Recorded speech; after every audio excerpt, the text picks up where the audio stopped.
When the news came down that Amazon now had full and total creative control over the James Bond franchise, a lot of people were worried. A lot of people were hesitant because without some people to hold them back, what could they possibly do to this franchise?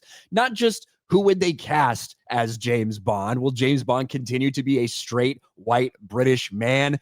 Who knows? That's still up in the air. Are they going to turn the James Bond franchise into this huge IP with a bunch of different crossovers and random money penny TV shows and all this bullshit? Yeah, probably, because it's Amazon. That's why they bought the franchise.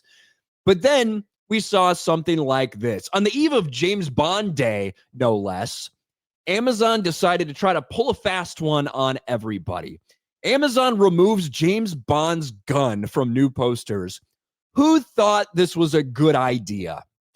Yesterday was James Bond Day. I think October 5th is James Bond Day, but maybe I'm mistaken in that. Maybe when it got written, I guess I don't know. The time changes everything, but I think they should have been the celebration of the world's most famous secret agent. Instead, it turned into a baffling moment of corporate sanitization. Amazon unveiled its glossy new set of digital posters for every 007 film in the franchise, but fans noticed something off, very off. Bond's iconic Walther PPK gone. In every single one of the posters, many of which appear to be faithful recreations of classic artwork, has been scrubbed clean of the firearm that's been synonymous with the character for over 6 decades. The results?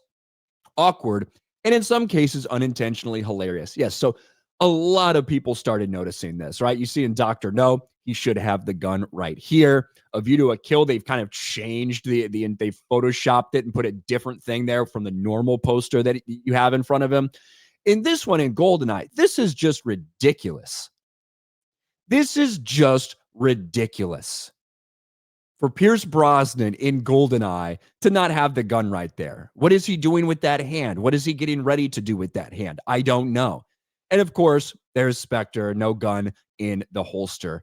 And this is it for all of them. A lot of them, they've decided to use interesting angles and interesting things that don't exactly match up with the original posters in the best effort they could do to get rid of all the guns. This is retarded. This is James Bond, who obviously his gun is just as famous as, his greeting, Bond, James Bond. His gun is just as famous as his drink. Like, it is a part of him. In fact, it's so much a part of him. Let me zoom in here.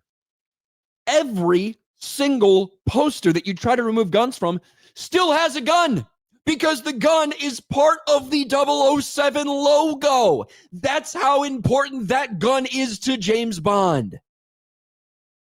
This is stupid. This is fucking retarded. You're talking about a man who has a license to kill, but apparently not a license to brandish his firearm. Now, Amazon, maybe because of how much heat they took and how stupid so much of this looks, maybe they decided that we should reverse it, because that's what they did. They very kind of quietly, Amazon have discreetly reversed their decision, restored the original James Bond artwork with the guns intact. Shameful we even ended up here, but who's happy to see sanity prevail? Yeah, maybe because they got so much fucking backlash, they did that. And all of the art now on Amazon's streaming service is kind of reverted back to things that aren't these ridiculous posters that they had earlier. It's stupid.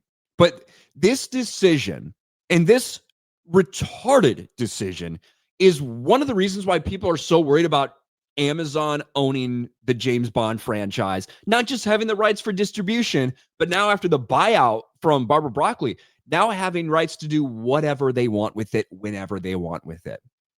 The idea that you thought it was a good idea to remove James Bond's gun, this is just part of him. That is part of who he is. He is a secret agent. He's going in there. He can kill people. Like, that is who James Bond is. You trying to hide that is as fucking pathetic as you can get. And this is just how they're changing the old ones. What's to say what the hell these people are going to do when they put out a fully Amazon-controlled James Bond movie? You thought it couldn't get worse than some of the decisions in the Daniel Craig era? I have news for you. It absolutely can and potentially will with Amazon in full creative control.